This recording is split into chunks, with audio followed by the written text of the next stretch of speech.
போன முடியும் எழுதிட்டு கையை பிடிச்சி பின்னாடி என்ன பண்றது நாங்க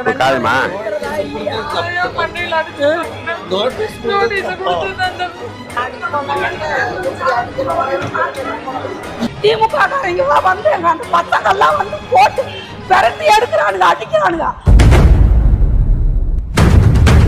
அவங்க 3 பேர் கீழே உண்டா கல்ல போட்டுக்கிட்டே குத்தி எடுக்கிறாங்க. உயிரே போனாலும் எங்க இடத்த எங்க வீட்டை நம்ம விட்டு கொடுக்க கூடாது. தமிழக விவசாயிகள் பாதுகாப்பு சங்கம்னு சொல்லி மீட்டிங் போடுறதா சொல்லி இந்த மீட்டிங்க்கு அனுமதி வாங்கி ஒரு கூட்டம் நடத்துறதுக்கு அது பாதிக்கப்பட்ட மக்கள்கிட்ட இந்த நோட்டீஸ் கொடுக்குறாங்க.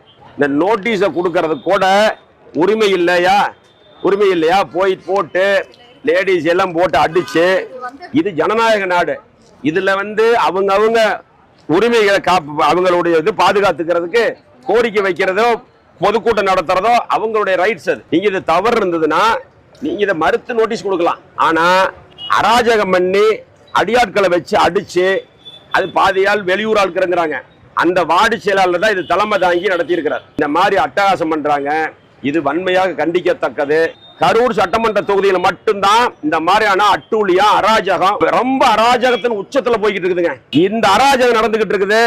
ஏழை வாழைகளை அடிச்சு துன்புறுத்தி மிரட்டி ஓட்டு வாங்கலாம்னு கணக்கு போடுறாங்க. இதெல்லாம் பக்கத்து மாநிலங்கள்ல கேரளா, ஆந்திரா, கர்நாடகாவில் இந்த மாதிரி இனாம் ஒழிப்பு சட்டங்கள் கொண்டு வந்து பட்டா போட்டு கொடுத்துட்டாங்க. விடிய திமுக அரசு கடைசி சட்டமன்ற கூட்டத்தொடர்ல நம்ம முதலமைச்சர் இது சாதனையா பேசுறார்.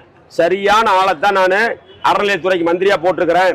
இதெல்லாம் இந்த கேஸ்ல ஜெயிச்சு இந்த இவ்வளவு ஏக்கர் நிலத்தை மீட்டது கேட்ட எனக்கு குளிர்ச்சி, மனம் குளிர்ச்சியா இருக்குதுங்கிறார். இதை சாதனையா பேசிக்கிட்டு இருக்காங்க. இதைத்தான் போட்டிருக்காங்க. அவங்க இதுல போட்டு நோட்டீஸ் கொடுத்தா அடிச்சு உதைச்சா என்ன அர்த்தம்?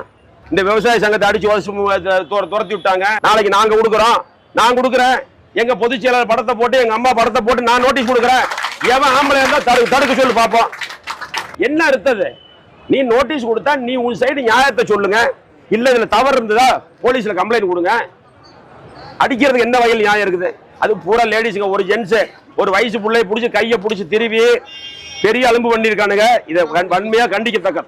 இவ்வளவு பெரிய அராஜகம் இந்த உச்சத்துல இருக்குது. பண திமிருல, அதிகார திமிருல ஆட்டம் போடுறாங்க.